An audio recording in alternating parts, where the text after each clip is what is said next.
Well, will they talk about the issues this time? The top Republican candidates will take the main stage tonight for their latest debate. They're supposed to talk about the problems with the economy and what they would do to fix it. It's the first debate since the heavily criticized event moderated by CNBC. David Brody brings us the story. This presidential race has turned into a regular soap opera. Since the last episode just 2 weeks ago, plenty has changed. Co-frontrunner Donald Trump took a turn as SNL host. The president of Mexico is here to see you. Oh, that's great. Send him in. Donald! Enrique! I brought you the check for the wall. Ben Carson has been taking on the media for what he calls unfair treatment of his past during the vetting process. The Good Doctor gave CBN News his take on the circus. You know, they're sort of like you take a can of Raid and you spray a fly and they fall down, they start spinning on their back. That's the way they are right now. And, you know, they're desperate, clinging to anything. What did he say?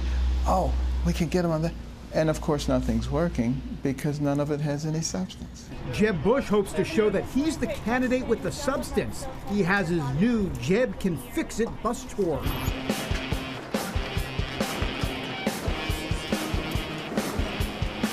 Looks good on you. Live free or die. Jeb Bush is in the Granite State, a 3-day bus tour. The main stage will also look less crowded. Mike Huckabee and Chris Christie did not register high enough in the polls, so they'll be on the undercard debate. This despite a Christie video that went viral, showing his talk about the need to treat drug addiction. He plans to bring that subject up tonight, and it's something he discussed with me during this campaign. No matter what state I go to, David, I meet parents, spouses who come up to me in tears talking about the loved one that they lost to a heroin addiction, cocaine addiction. It is an epidemic in our country. The last Republican debate was on CNBC, and many critics panned it because it was over the top when it came to a liberal flavor.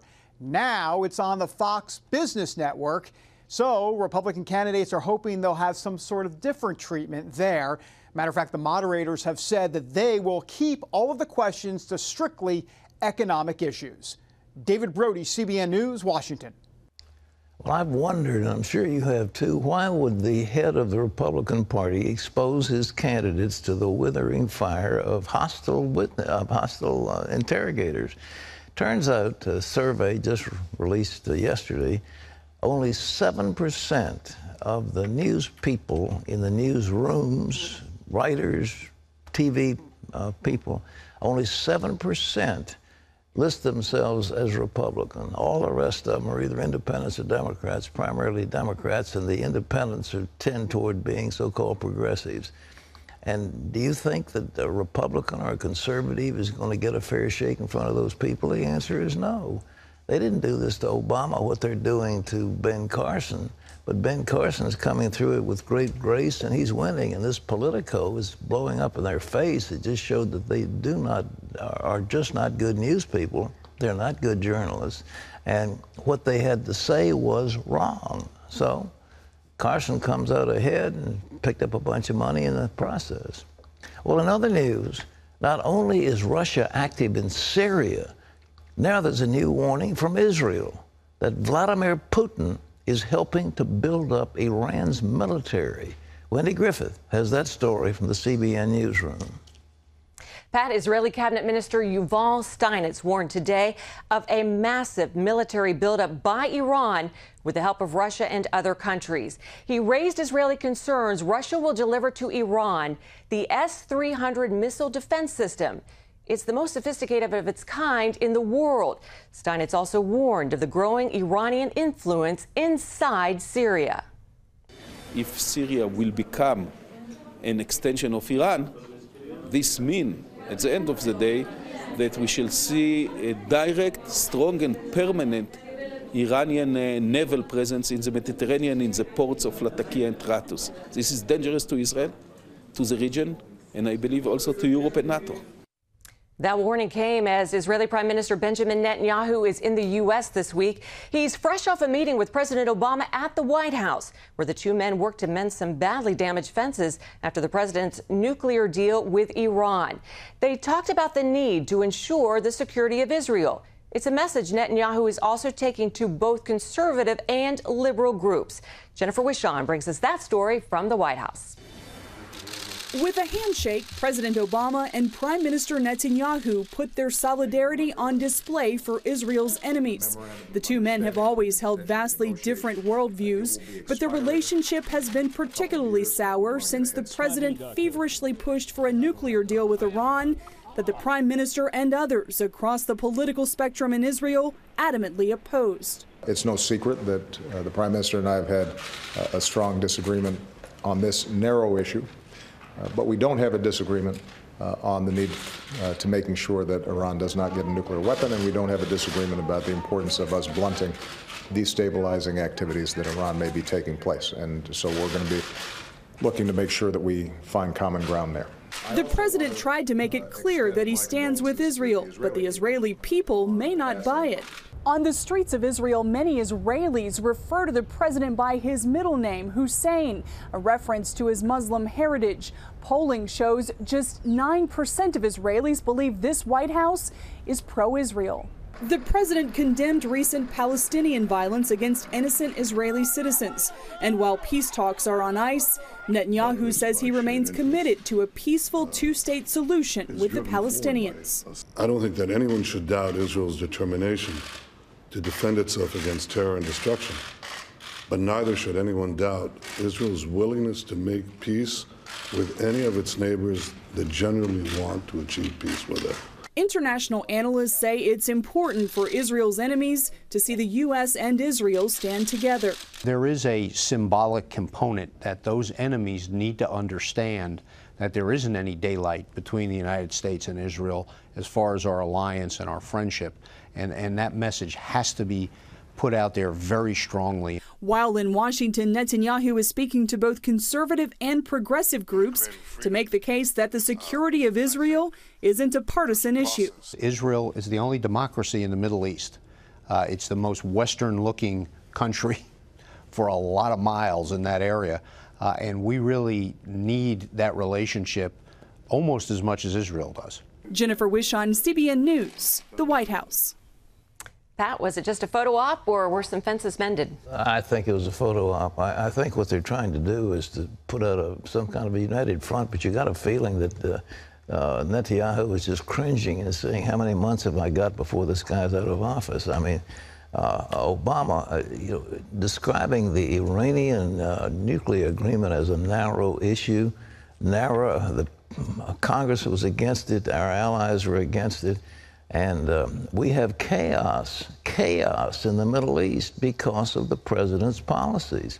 Syria is it is a failed state. It's a breeding ground for terror. ISIS is on the move. There seems to be no peace anywhere, and the Palestinian Authority is a joke. It is a joke. And how can Israel make peace with a group like that when it's run by a fellow named Abbas and actually behind them Hamas? And who is going to be the one to be a peace partner? None of them want peace. They want to destroy Israel. So it's ridiculous. And yet they're going through a charade. The thing that Netanyahu was making nice for, he's getting the F-35 airplane, the most modern airplane we've got in our arsenal, and they're also going to give him stealth fighters, which is an incredible thing. And nobody in the Middle East will have airplanes like this. So we are giving them a leg up, and so he's got to make nice to Obama because he doesn't want to cut off the supply of billions and billions and billions of weapons that is going from the United States to Israel. And it'll be on like a 10-year basis. It's over a period of years. And that's what the Israelis are counting on. That's what they want, Wendy. Pat, a federal appeals court has ruled against President Obama's move to protect millions of people living in the U.S. illegally from deportation. The court said the president didn't have the authority to take an executive action giving illegal immigrants the ability to stay and work in the U.S. Texas Governor Greg Abbott praised the decision, saying President Obama should abandon his lawless executive amnesty program and start enforcing the law today. Republicans have criticized the plan since the president announced it last November, and 26 states have challenged the move. Well, investigators in Colorado and New York are working on 2 high school sexting scandals this week. Kids are able to send sexual photos and hide them in their smartphones. Investigators are facing some difficult options. They're trying to avoid multiple felony charges and registering students as lifelong sex offenders. Heather Sells has that story. At Cannon City High, officials have suspended an unknown number of students for exchanging hundreds of explicit photos of other students, some as young as 8th grade.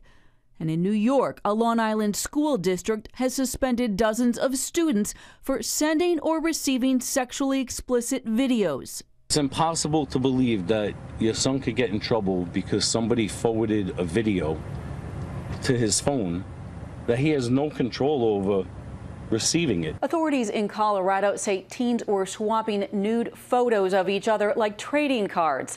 They then hid them in smartphone apps designed to look like calculators. Hold your fingers on it for 3 seconds, type in the code, and now it's a hidden photo vault where you can see all my pictures I'm hiding from my parents or anyone else. The current sexting investigations have caught students by surprise.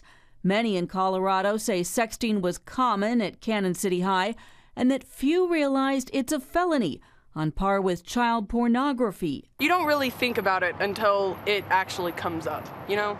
Like, we're young, we're stupid, we're gonna do things like that. So much of the time, technology outpaces policy, and I think that's what we're seeing here. Prosecutors say they'll use common sense in deciding what charges students should face. And Colorado lawmakers are considering legislation to turn sexting charges into mere misdemeanors.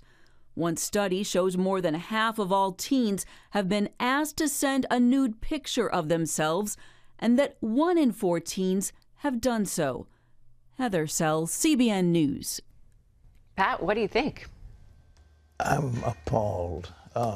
Terry, I have never been a young girl, so I don't understand.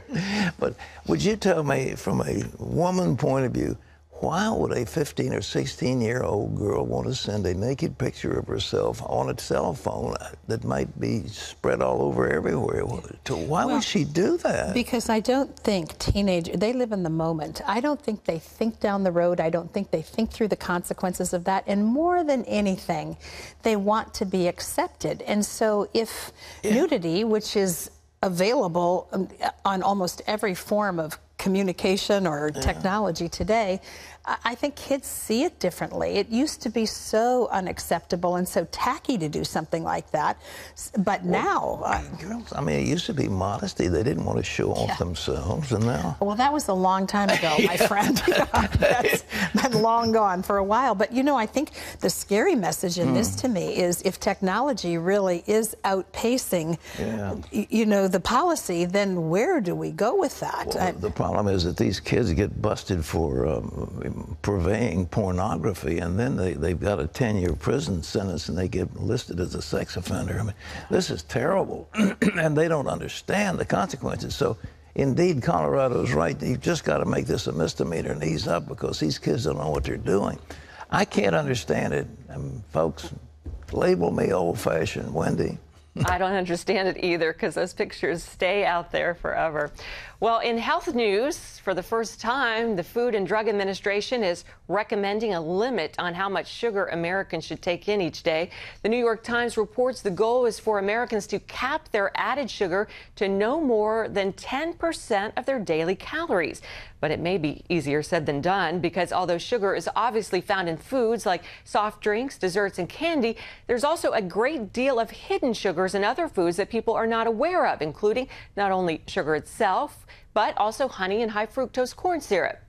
Pat, sounds like people need to be reading their labels carefully. Well, you read the labels, and it starts off, it says sugar, then it says high fructose corn syrup, then it'll say honey, then it'll say maltodextrose or whatever, then it's got 15 other things on there.